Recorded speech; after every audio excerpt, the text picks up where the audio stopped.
sure most of you already know now that the OKC Thunder are obviously one of the better situations as far as a rebuild goes right now in the NBA. They've got tons and tons of draft capital if they would like to make a move. They've got draft capital if they would like to select those players, which is something they've been doing the previous few years. They've got Chet Holmgren coming back next year. Unfortunately, we were not able to get him to or see him play this year in the NBA due to an injury. And hopefully that's not something that is a theme across his career. They've got Josh Giddey, who just impresses me every time I watch him play. Sure, he's not going to be that dominant scorer, it seems like, but that's not really what they need him to be. He is so good in all aspects of the offense and defense. The other night when they were playing the Milwaukee Bucks, unfortunately for them, we ended up coming out on top in double overtime. But at the end of the day, that last few minutes of that fourth quarter in overtime, Josh Giddey grabbed every offensive rebound. It seemed like the dude was jumping over Bobby Portis. He was getting rebounds over Bobby, over Wes Matthews. Seemed like he got a few over Brook as well.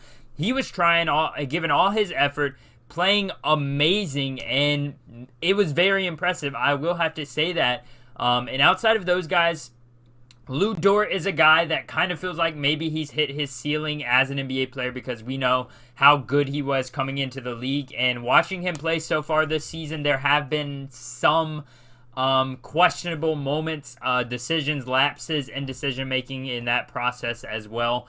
But still enough there that you have confidence in him as an NBA player. And obviously the main guy I want to focus on today is, you can tell from the title, you can tell from the thumbnail, Shai Gilgeous-Alexander. Now, obviously, it's been a long time since we've seen Shai play any meaningful basketball. I mean, the guy was, he's only 24, and it's probably been, 4 years since we've seen him play meaningful basketball?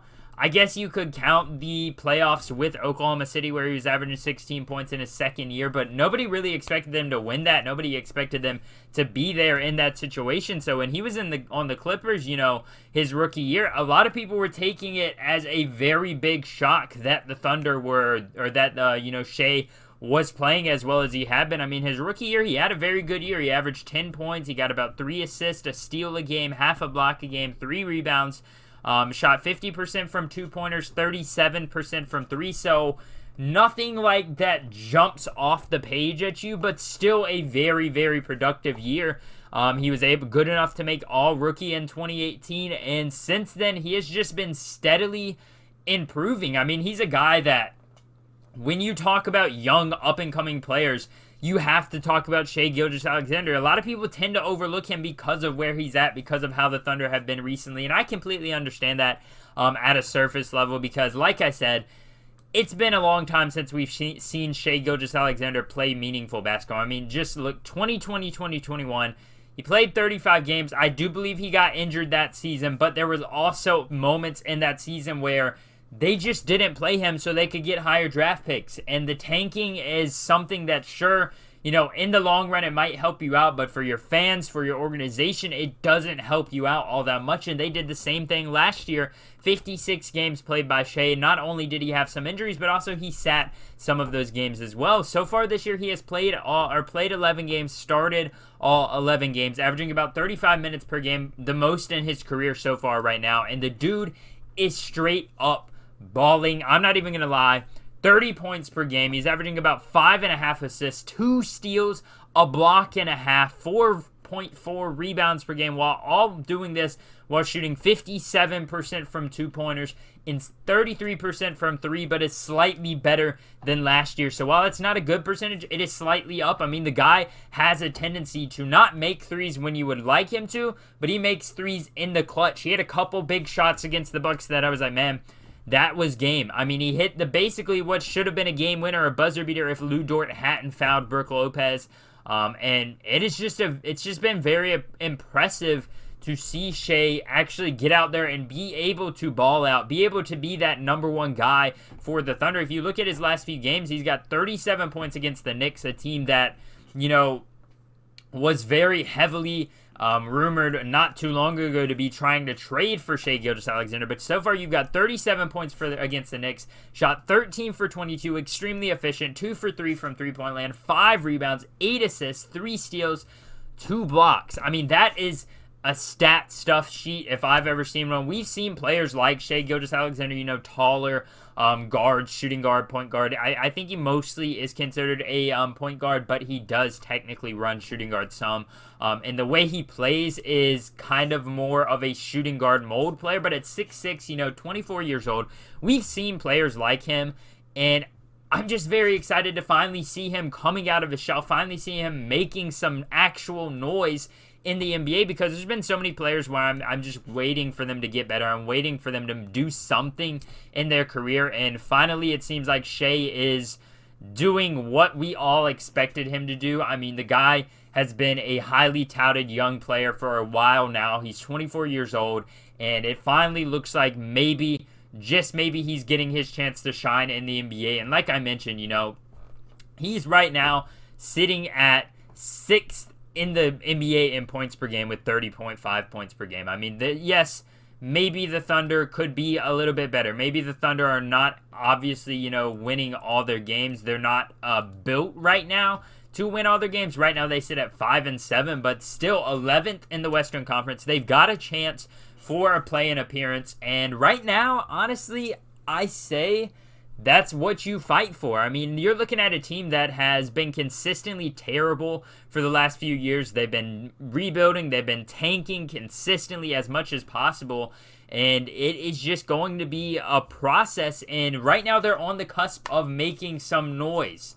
Not saying they're going to win anything, but making that first step towards success, and Shai Gilgeous-Alexander is finally showing them that it's possible, and I hope the Thunder keep going after it. I hope they don't give up. I hope they don't just wrap up this season, put Shai on the bench, put Josh Giddey on the bench, and go forward into another tanking year, because that, I don't really think there's any place for that in this organization anymore. I hope, and thankfully, Shai is able to get them some wins. I mean, last night they beat the Knicks 145-135, so technically I guess they're 6-7.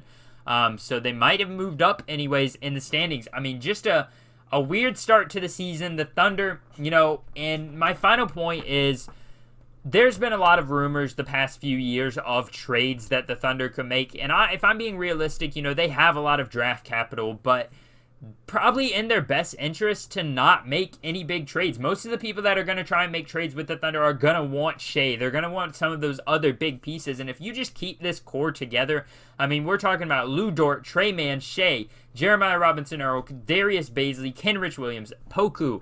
Mike Muscala is there for some type of veteran presence. I mean, Aaron Wiggins, Ousmane Dieng, Isaiah Joe, Jalen Williams, Amor Rory, however you pronounce that guy's name, Jalen Williams too, and Chet Holmgren. They only have one guy with more than 4 years of NBA experience, and that's Mike Muscala, and he's a guy that doesn't play a ton of minutes, but he's a solid role player, and I'm praying up and down that the Thunder keep this core together as much as possible, because so many of these guys I feel like could really come out and turn into very good NBA players. Not only superstars. Obviously, just having superstars doesn't win you a championship. You need those bench players. You need those good role players, and guys like Trey Mann, Lou Dort, guys like Darius Bazley, Jeremiah Robinson-Earl, all of those guys can become, at minimum, solid role players in the NBA. Then you've got a guy like Pokusevski, who is a unicorn. He is that Kristaps Porzingis type player, and he has shown, glimpses of not greatness, glimpses of being a great NBA player. Still extremely raw, still so much potential, and I'm praying that the Thunder don't mess this up. I'm hoping they don't make a mistake by, trading a lot of these young players for like a very already solidified star. I know that could help you right now, but keeping this core, keeping these players will help you going forward into the future, and that's basically where I stand on this roster. But at the end of the day, I'm going to be honest, I made this video just to say Shai Gilgeous-Alexander is that guy. The dude is dominating right now. Hopefully he can keep it up, because watching him play is very, very entertaining. I hope you guys did enjoy this video. As always, go ahead and interact down below in the comments. I'd love to hear from your guys' thoughts on the NBA or on Shai Gilgeous-Alexander and the Thunder. Hit the like button and subscribe if you did enjoy. Turn on post notifications so you never miss a video. See you guys next time. Peace.